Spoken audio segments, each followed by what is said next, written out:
Halo semuanya, sehat, sukses, bahagia selalu ya. Sebelum kita mulai, saya mengharapkan Anda subscribe, kemudian share, supaya podcast ini dapat menjadi manfaat bagi banyak orang untuk membuka mindset tentang investasi dan juga tentang pasar modal. Oke, tema kita saat ini adalah 50-50. Pandemi COVID seperti saat sekarang sebenarnya merupakan salah satu dari tujuan kita berinvestasi, yaitu untuk mempersiapkan kondisi buruk yang sewaktu-waktu bisa terjadi pada kita. Misalnya ketika kita nggak bisa menghasilkan lagi, atau ada pengeluaran mendadak, seperti binatang yang mengumpulkan makanan untuk persiapan musim dingin. Kita boleh aja memilih untuk nggak menabung, tapi ini berarti meningkatkan risiko finansial kita di kemudian hari. Kesehatan udah menurun, tenaga berkurang, keahlian kita mungkin udah kuno, ada yang lebih ahli dari kita, yang baru-baru, yang lebih muda. Padahal kesehatan, tenaga, dan skill adalah aset utama kita untuk menghasilkan uang. Lalu apa jadinya jika kemampuan menghasilkan uang hilang? Apa kita telah mempersiapkan diri? Atau kita menjalankan hidup tanpa rencana apapun?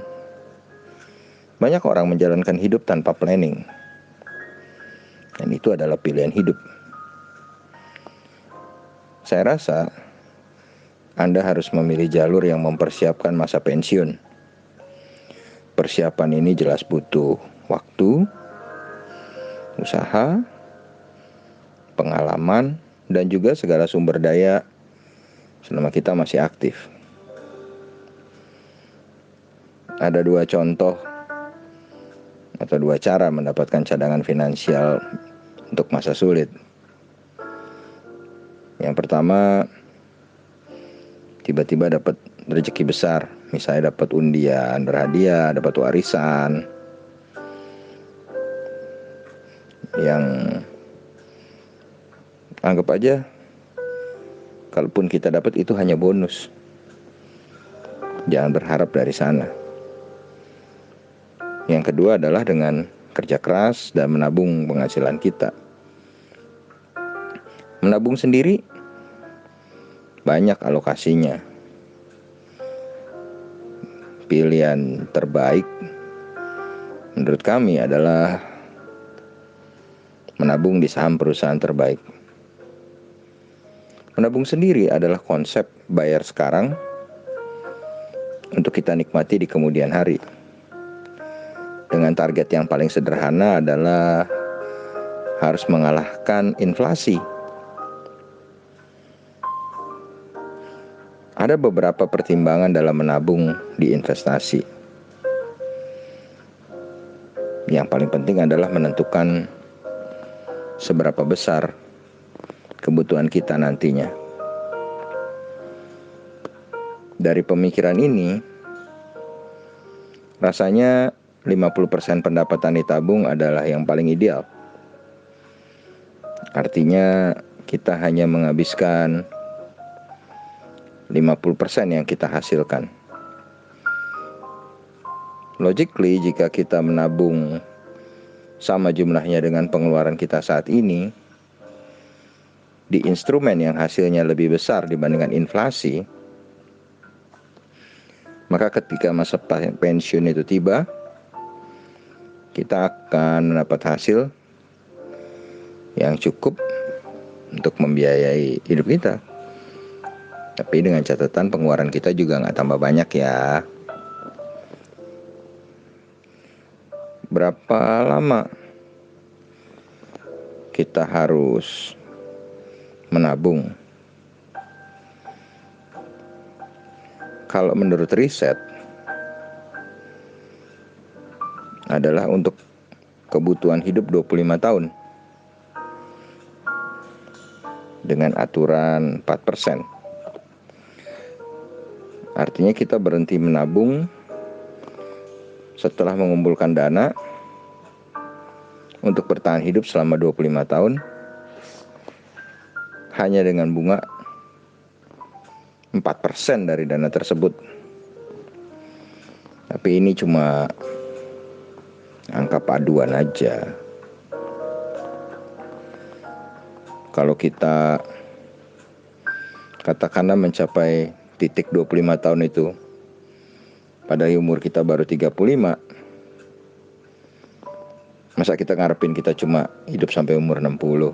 Kan nggak mungkin dong. Apalagi dengan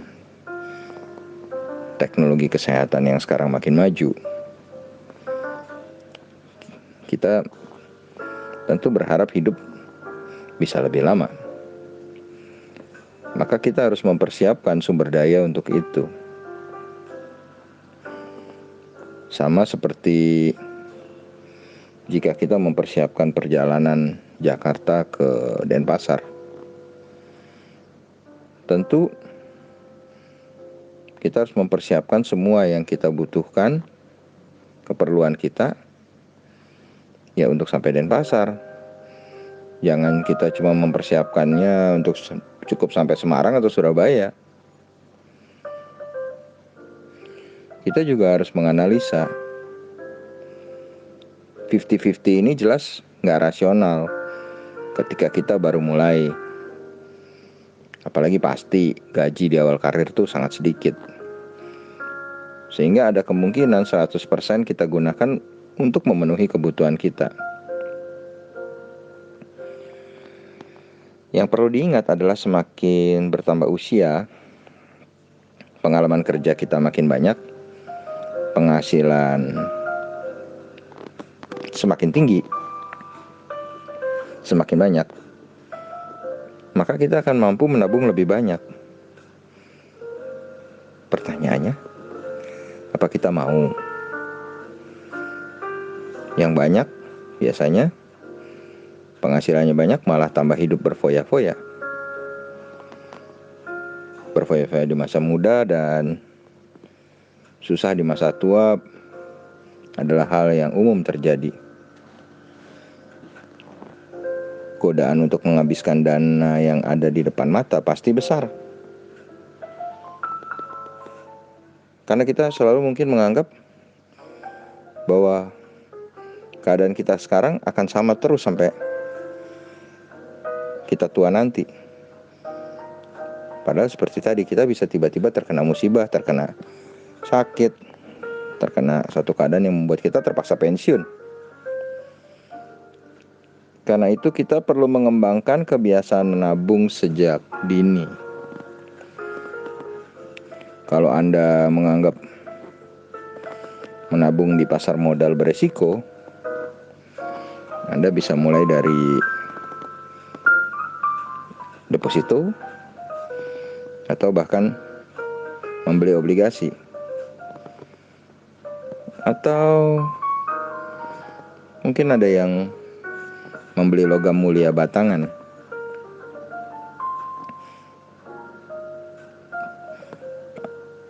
Kalau saya sih orangnya konvensional, jadi investasi saya lebih baik saya pegang sendiri. Jadi kalau memang saya mau investasi emas, ya saya lebih baik beli emas batangannya, bukan ikut bursa emas. Kalau saya memang mau terjun di pasar modal, saya nggak beli reksadana, lebih baik saya beli saham sendiri, reksadana pasar modal. Sebaliknya kalau saya mau reksadana pendapatan tetap, ya saya lebih baik beli sendiri obligasinya. Sedangkan kalau saya mau pasar uang, daripada saya ikut-ikutan di forex atau di reksadana pasar uang, saya lebih baik beli US dollarnya. Intinya kita harus terus bergerak maju sesuai tujuan akhir kita dengan kecepatan berapapun. Saya rasa nggak akan mungkin pernah berhenti 100% berhenti di bidang finansial. Karena jika kita memiliki kemampuan menghasilkan dana kebutuhan katakanlah untuk 25 tahun tersebut, bukankah kita tinggal mengulangi metode ini dan semakin menguasai metodenya? Atau mungkin kita juga bisa melakukannya lebih pelan. Yang penting dana terus berkembang.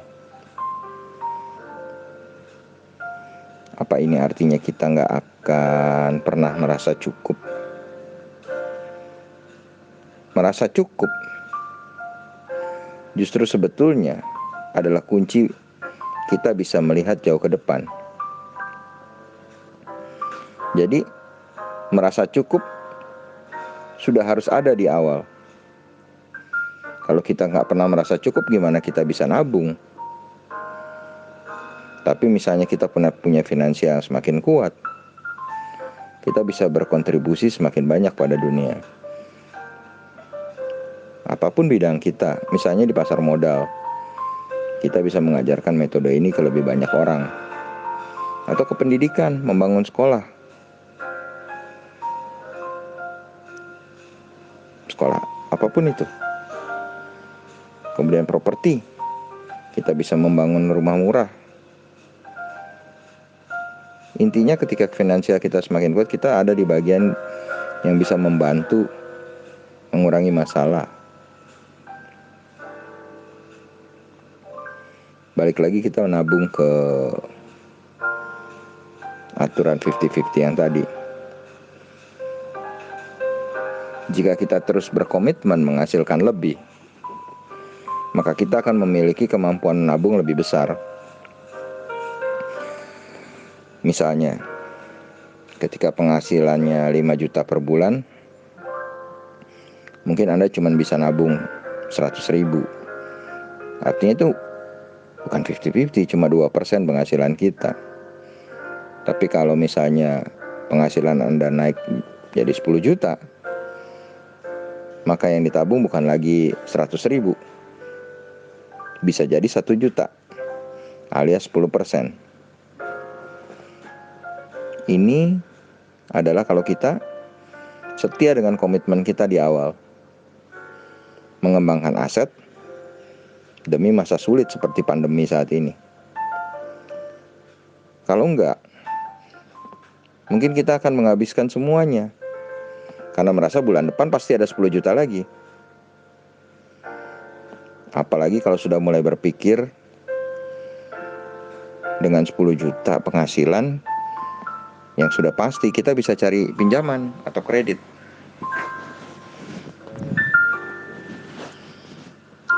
Meminjam untuk membiayai kehidupan atau pinjaman konsumer ya, konsumsi adalah sesuatu yang buruk. Karena itu merupakan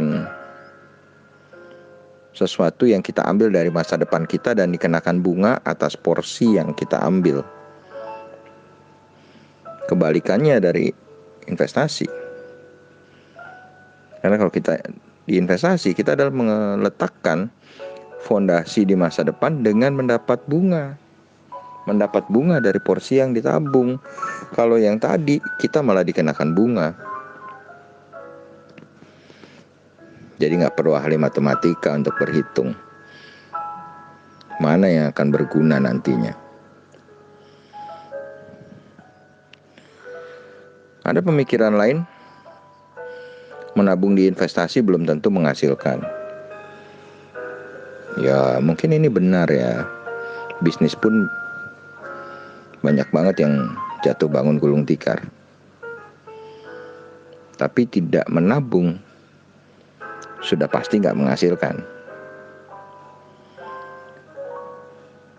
Lagi pula dengan bertambahnya penghasilan, kita akan punya kesempatan masuk ke dunia dan sumber daya mengenai ilmu finansial.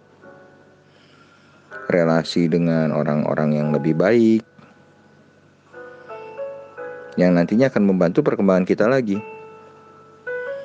Misalnya kita punya penghasilan 5 juta, mungkin kita nggak akan rela gitu bayar 1 juta untuk sekolah saham misalnya. Tapi dengan penghasilan 10 juta, kita pasti bisa asal kita mau. Asal kita mau.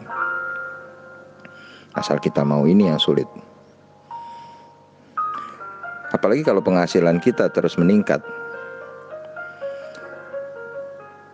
Selalu ingat, penghasilan meningkat berarti tanggung jawab juga naik. Kayak kakek Spider-Man bilang, with greater power come greater responsibility. Jadi hak dan kewajiban selalu berjalan bersamaan. Ini pun sama di bidang investasi. Semakin besar hasil yang kita incar, kita ingin gain lebih banyak, profit lebih banyak, berarti kita juga harus punya kapasitas untuk bisa profit lebih besar.